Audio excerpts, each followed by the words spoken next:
Here we are again for another episode of the Edwardo Series. Today's episode is all about the New Covenant as Paul explains it in 2 Corinthians 3, the law of God written in the heart of flesh instead of a heart of stone. Paul's source for his understanding of this comes from Ezekiel 11:19-20. And I will give them one heart, and I will put a new spirit within you. And I will take the stony heart out of their flesh, and will give them an heart of flesh, that they may walk in my statutes, and keep mine ordinances, and do them. And they shall be my people, and I will be their God. This is the theme of 2 Corinthians 3, as shown in verse 3. But before we move on, let's hear what Pastor Eduardo has to say about it.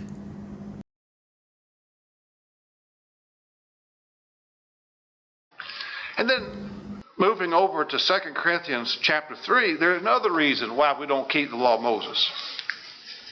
And that is because of the fact that the law of Moses has been done away and abolished.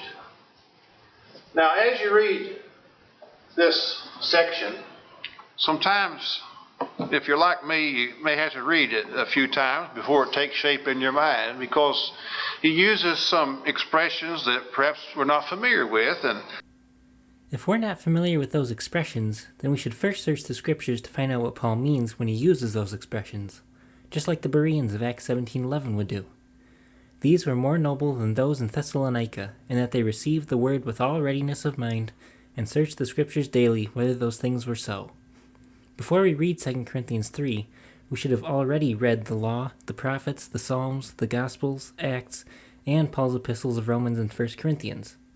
If we had read the whole Bible from the beginning up to this point in 2 Corinthians 3, and remembered what we read, we should already know that the expressions that Paul is using here come from the law in Exodus 34, the prophets in Ezekiel 11 and 36, and Paul's letter to the Romans. But that's only if we let the Bible interpret itself and test Paul against the scriptures like the Bereans would do. we have to read it, allow it to take shape as to what he's talking about. But I began to realize that he's discussing two different testaments. In verse 6, he mentions the New Testament. He said, who also hath made us able ministers of the New Testament. And he talks about the Old Testament. Back down here in verse 14, he mentions the reading of the Old Testament. And so what he's basically doing in this chapter is he's contrasting these two testaments, the Old Testament and the New Testament. And he uses different language with reference to each of these.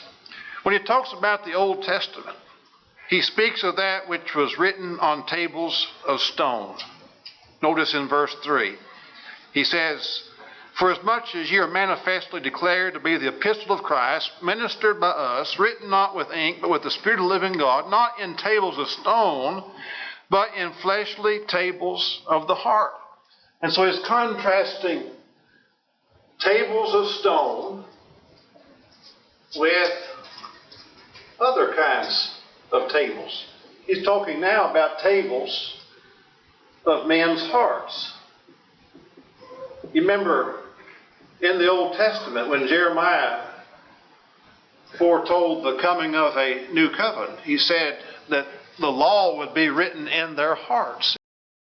I'm not sure why he points at his head when he says heart, but the point is that 2 Corinthians 3 is talking about the new covenant, where the Spirit of the living God writes his law in fleshly tables of the heart.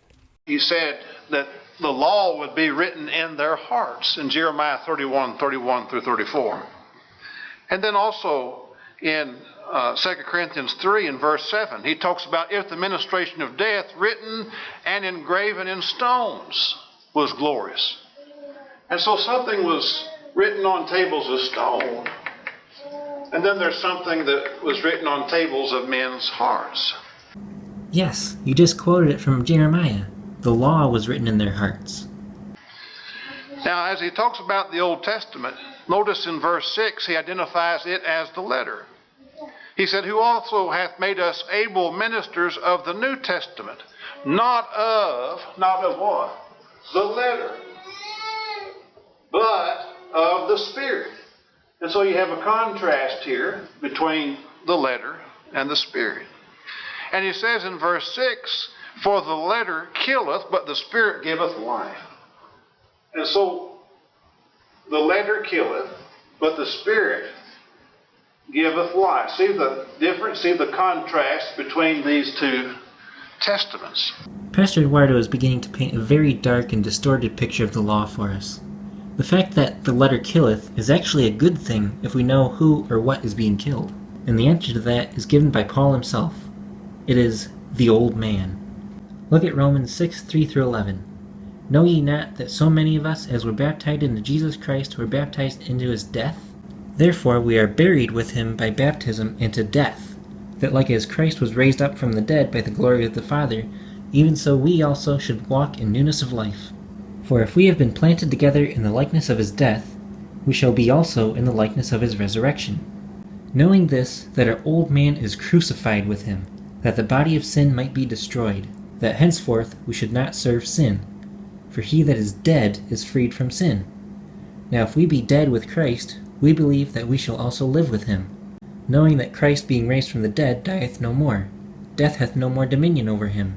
For in that he died unto sin once. But in that he liveth unto God.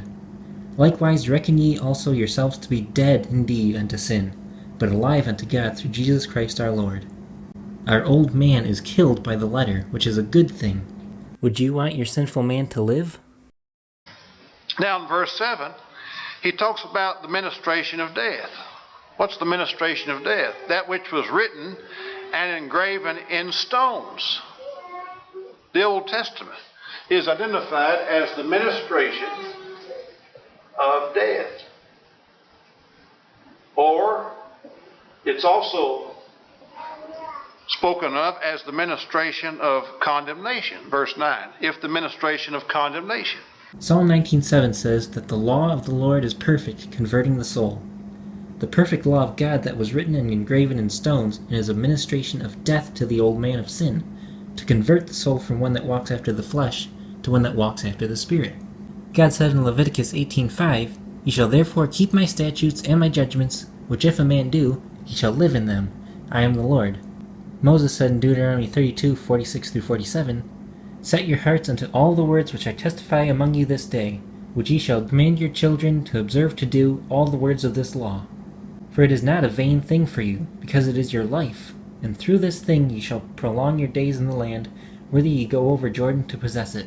And Paul says in Romans 8:4-7 that a spiritual mind that is subject to God's law is life and peace.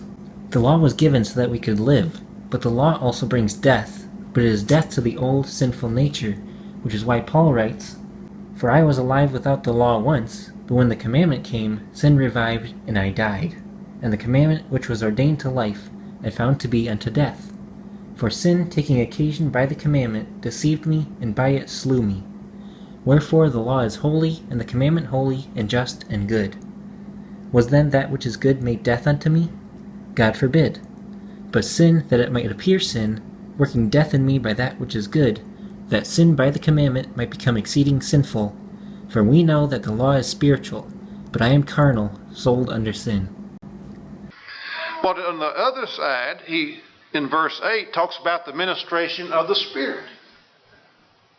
And so you have the ministration of death versus the ministration of the Spirit, or he'll also refer to this as the ministration of righteousness as opposed to the ministration of condemnation. Verse 9, if the ministration of condemnation be glory, much more doth the ministration of righteousness exceed in glory.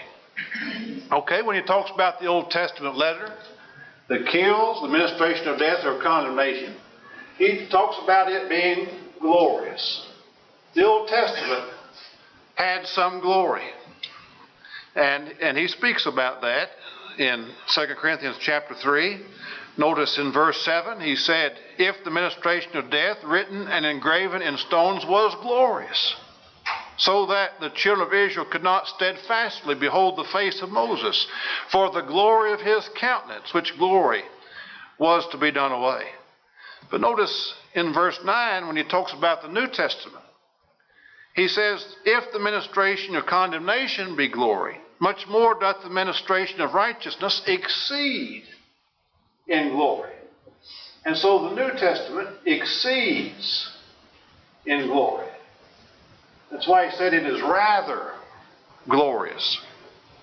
And in fact, he also uses that word excelleth, verse 10, by reason of the glory that excelleth. And so the New Testament exceeds, it excels in glory. Let's read through this passage in 2 Corinthians and see just what Paul is talking about. But if the ministration of death, remember death to the old man of sin, written and engraven in stones was glorious, so that the children of Israel could not steadfastly behold the face of Moses for the glory of his countenance, which glory was to be done away, how shall not the ministration of the Spirit be rather glorious? It does not say that the ministration of death was done away. If it did, our sinful man would still live, which would not be good. What was done away was the glory of Moses' face that came from the giving of the law. In Exodus 34, we read how when Moses came down from Mount Sinai the second time with the second set of tablets, his face shone with God's glory. And it came to pass when Moses came down from Mount Sinai with the 2 tables of testimony in Moses' hand, when he came down from the mount, that Moses wist not that the skin of his face shone while he talked with them. And when Aaron and all the children of Israel saw Moses, behold, the skin of his face shone, and they were afraid to come nigh him. And Moses called unto them, and Aaron and all the rulers of the congregation returned unto him. And Moses talked with them. And afterward all the children of Israel came nigh, and he gave them in commandment all that the Lord had spoken with him in Mount Sinai. Until Moses had done speaking with them, he put a veil on his face. But when Moses went in before the Lord to speak with him, he took the veil off until he came out. And he came out and spake unto the children of Israel that which he was commanded. And the children of Israel saw the face of Moses, that the skin of Moses' face shone. And Moses put the veil upon his face again, until he went in to speak with him. Over time, the glory of Moses' face faded and was done away, which depicted how the glory of the giving of the law that was written on the stony hearts of the people faded away. Now, the ministration of righteousness of the New Testament, or the New Covenant, on the other hand, exceeds in glory, excels in glory, and is rather glorious, because God has now written the same law that killed the old man with a stony heart into our new hearts of flesh, and now that glory remains. We'll have to continue this next time, but so far, all that Paul wrote in 2 Corinthians 3 has proven is that the ministration of death has killed our old man, and the Spirit of the living God has now written his law in our fleshly tables of the heart. And that's why we do keep the law of Moses.